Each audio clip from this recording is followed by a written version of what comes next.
Hey everyone, Jim Fitzpatrick. Thanks so much for joining us this morning.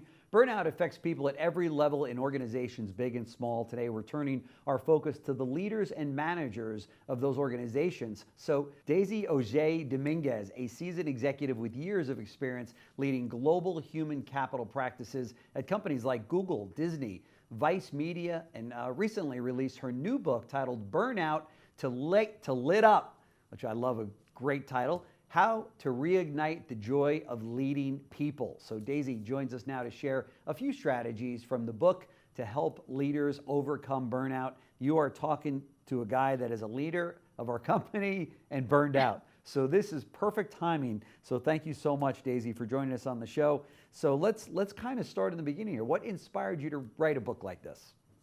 Well, first of all, thank you so much for having me. I'm thrilled to be here with you. I wrote Burnt Out to Lit Up because I've seen how burnout dims the light in even the most passionate leaders and managers.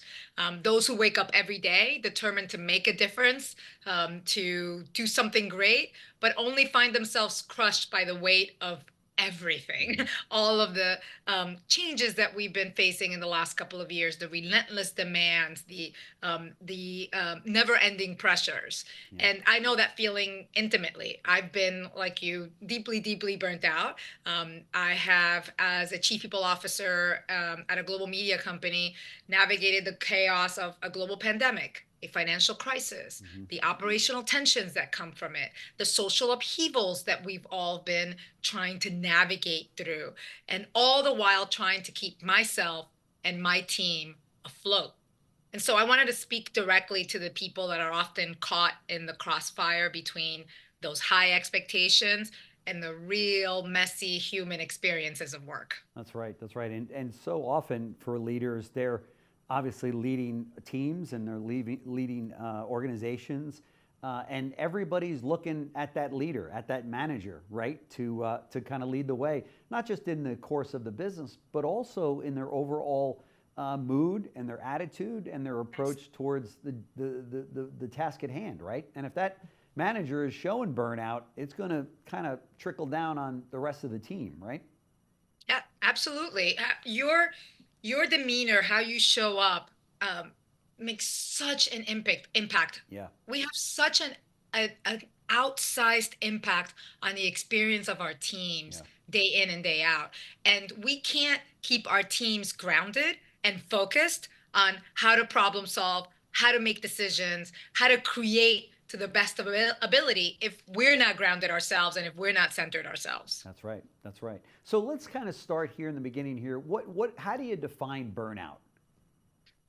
Well, funny enough, burnout was classified by the World Health Organization in 2019 as an occupational disease. And so Wow. this isn't something, for many of us, it's something that we think it just happened. And I can tell you that I never thought that burnout was going to have the moment that it's having right now. When I started writing my book a year ago, I knew that we were feeling this collective exhaustion post and through the pandemic. But I did not learn this until I started researching it. And so the World Health Organization has classified burnout as a disease, occupational, excessive stress. There are a lot of researchers that have written tons about burnout and define it under three different dimensions. The first is sustained exhaustion, right? It's just that exhaustion that just never gives in.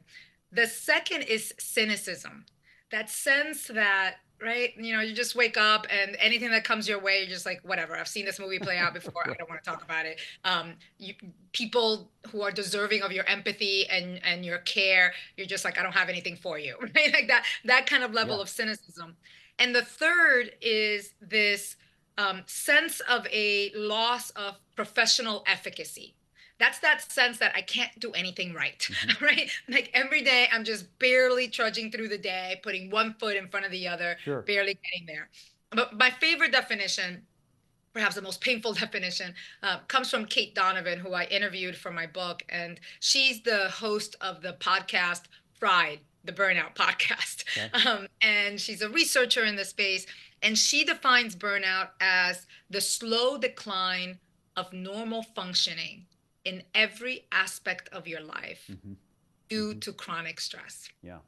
Yeah. And Jim, when she said that to me, I felt like I was punched in the gut. I was like, oh, I've been there. I That's right. not only have I experienced that, but I have witnessed my team members and Oh, my colleagues. I totally. have watched them go from this bright and positive, team member and colleague and the person that's always there to rah rah rah everything Yeah. to the person that no longer cares. I have seen that, and it is a slow and gradual decline that many of us miss. This is so vitally important because, as you know, managers that are burned out will often take these feelings home with them, Oh and yes, of course it affects it affects their marriages, right? It everybody. affects their the relationship that they have with their spouses or their children or their neighbors or Yes, their friends, and you've seen them where they're, to your point, they're just kind of zombies, and it all stems back to what's happening, in their work life, and them being burned out affects every part of their life. This is just such a vital topic for it managers, is. and, It and is. there's no question about it. A big focus is on reigniting passion and Yes. joy in leadership. What advice would you give to leaders who feel disconnected from the purpose of their role? hmm Burnout can sneak up on you, but it's often not so much sneaking up as not paying attention to Yeah, the warning signs. So as I just shared, I think one on the way to being lit up and reigniting your light, you need to really get grounded, yeah, right? You need to understand your emotions, your strengths, your limitations, those triggers that can help you make more informed choices about how to live a healthier life. It's about being mindful to your inner world, acknowledging your vulnerabilities, but also using that knowledge to navigate stress more effectively. Because the fact of the matter is that we all have to navigate stress, right? This is not the message of the book of like just check out and reduce your stress. It's cultivating self-awareness by digging deep into how that shows up for you and then modeling it for your teams. And in high stress environments, when you foster this sense of empathy and vulnerability and compassion, your teams feel a lot lighter. And hmm that lightness helps us lead to that sense of lightness in our work and in what we do. In Burnt Out to Lit Up, I share at the end of each chapter, I share scripts, um, because I think we've forgotten how to talk to each other, hmm and we're so afraid. If I'm a leader, I'm afraid that I'm going to be canceled, that my teams won't show up anymore, That's right.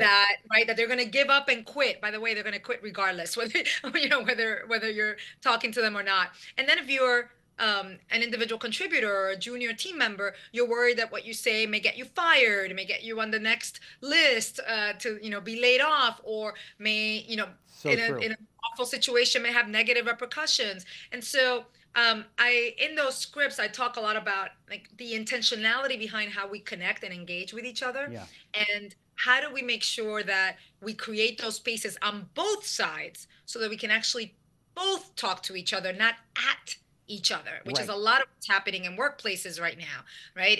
It's employees sort of not wanting to sort of take one-sided decisions on what their work experience should be and wanting to have some agency over what work looks like, and managers and leaders in some cases, some holding on to these old dusty ways of leading because that's the only way they knew how to lead. That's right. And in other cases, which is I think the largest percentage of managers and leaders that I work with, it's folks that are really, they want to engage their teams in their full humanity, the messiness of all of it, but they also need to worry about the bottom line, right? And they're struggling because no one has actually quite taught them how to do that. And finding that lightness, right? Reigniting your light. I call it also fueling your light.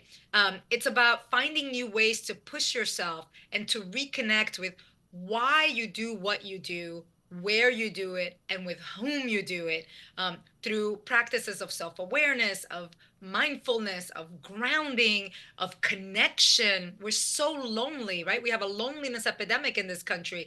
Sometimes we forget that every day we have moments to connect with each other and to connect with each other in ways that make somebody else's day a little lighter, a little better. Yeah. And oh, what joy that brings each of us. Yeah, yeah, there's no question. And most managers will, they'll blame their burnout in many cases on external things such as my boss is giving me too much work, or I'm traveling too much, or I'm doing this or that, when in reality, oftentimes it's more internal, right, than it is external, right? Yes, we have to reframe some of those inner scripts, right? For me, one of my scripts was I need to overwork to be respected, right? I need to over control, to keep my role and keep on getting promoted. Sometimes I need to shrink myself so that everybody else around me is okay.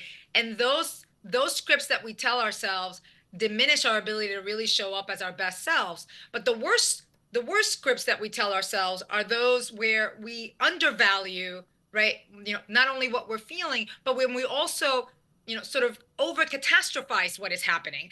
Sometimes a manager giving you tough feedback is just that, it's tough feedback. They're Yeah, not telling you you're worthless right. and you should never show up at work, right? But sometimes that's the story that we tell That's ourselves. right. Fall into this fight or flight mode because we feel internal anxiety and we think that there's an actual threat coming at us. Yeah, And sometimes it's just someone having a bad day, that's right? right. Sometimes it's all of these things that are human and natural, but because we jump to it before pausing and thinking, this may not be about me. Like, let me ask the question. Let me really see what is happening before I go into my defensive mode that's going to totally get my cortisol levels up That's and right. just like destroy my day and everyone else that comes in my way. That's right. Oh, it is so true. The book is called Burnout to Lit Up, How to Reignite the Joy of Leading People. We're going to have a link right below the interview that you're watching right now, the video that you're watching right now. You are just a click away from changing your life. I highly recommend the book to everybody that is watching. There's nobody out there that hasn't been burned out in their career or their particular task or their job at some point in time. Sometimes it affects your job, it affects your life, it affects your personal life. Don't let this happen. Now you have no more excuses. You got a book right here that's going to help you through it and not just get you through the other side, but help you thrive in a big way. So Daisy, thank you so much for joining us on the show. Very much appreciate it. And as I said, we'll show all the information here on the screen for those that want to get a hold of Daisy. She's an incredible speaker and obviously an author of this great new book. So thank you so much for joining us. Very much appreciate it. Thank you for having me. Thanks.